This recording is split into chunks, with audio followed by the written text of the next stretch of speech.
All right, we're back for another weekly update. And this week, the Fed has raised their short-term interest rate one more time, 0.25%. So will this be the last? That is the question. We're running into bank failures. The last couple of weeks has brought a lot of instability, and a Federal Reserve that's supposed to bring stability to the market is really playing, hopefully, a long game. Hopefully that they know how to land us and the economy in a safe place. But there's a lot of folks out there that worry that this is going to get worse before it gets better. It takes us back to last August when Fed Chairman Powell said that it's going to be painful, and maybe this is what he meant. So if you had money in any of these banks that are shuttering, right now everything has been well protected.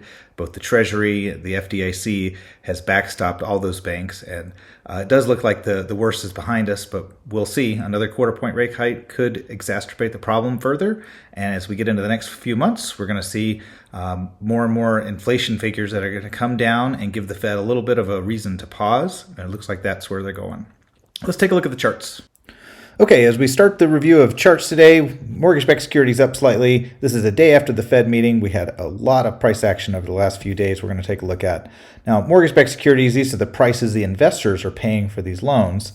If we go back to February the 2nd, this was when we saw the highest price or the best interest rates year to date. Just over 45 days later, we've seen huge price swings where the prices have dropped significantly. We've had bad inflation numbers. We've had much higher interest rates. These are the highest interest rates year to date. We're going to take a look at the 10-year Treasury to give a little context on this. But just in the last couple weeks since Silicon Valley Bank has failed, we've seen the flight to quality and the prices, so the investors pouring in and buying these mortgage-backed securities, which just in a couple days' time, we can see it went up. This particular day, it fell back and then started off the next day significantly higher. This is coming off of that weekend of uncertainty. More than one bank failing at the initial onset of this crisis.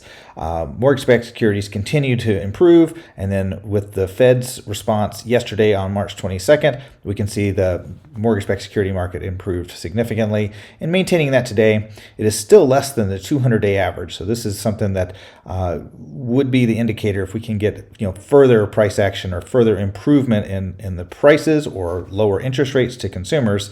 We can see hopefully in the next couple months a significant change in the pricing for interest rate. Okay, we're going to shift over to the 10-year Treasury. We have 10-year Treasury over the same time cycle here.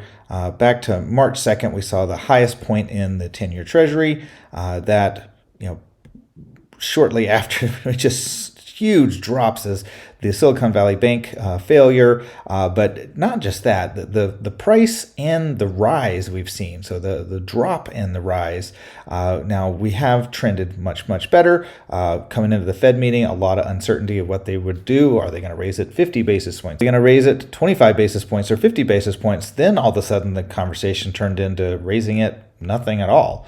Well, they did raise 0.25% yesterday, still got a significant drop on the pricing for the 10-year Treasury. So again, today falling even further.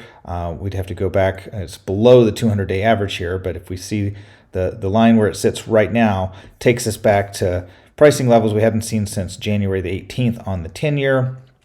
So we're not breaking significantly lower. Let's look at a little bit bigger picture here. Let's just go back a year. This is what we've dealt with on the 10-year Treasury. Now, we know that we've had clients that have come and decided to just take a step back from purchasing homes, especially last fall when we saw the height in interest rates. So that's representative of that high point. Now, we didn't get that high this year, but we definitely started getting close. And we haven't gotten low enough to make it anything relative to what we saw at the beginning part of 2022. We saw the price actions back in June. So where we sit right now really gets us back to June. And I know from just all the clients we work with in the spring of 2022, it was took a while for consumers to really get that interest rates were going up. They heard they go up a little bit. I mean, it went from 3 to 4 to 5, right? And that's relative to this action that we saw up until June into the 6s. Now, it did settle down a little bit back in July and then just had this bear run higher.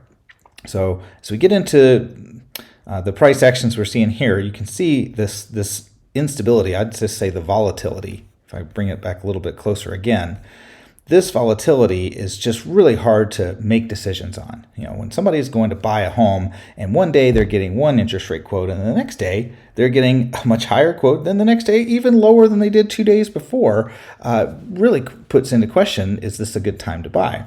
Now, once they're in contract, that's the only time you can lock their loan. So the good thing is anybody that's going into contract right now, we're seeing much better improvement from when they were just looking at homes. So we are going to keep an eye on everything. We're watching those interest rates fall. I think that for now, the Fed's made the decision, and we're going to let that play out over the next couple of weeks. For clients out there looking for homes, it is definitely a good time to be on the lookout for these opportunities. We will see the spring inventory coming, and we are looking like interest rates are ready for this pause. They're ready for the Fed to take a break, and we'll keep an eye on it. But the next couple months, as people really start to see better opportunities on homes, I think better opportunities when it comes to the mortgages that they need to back those homes.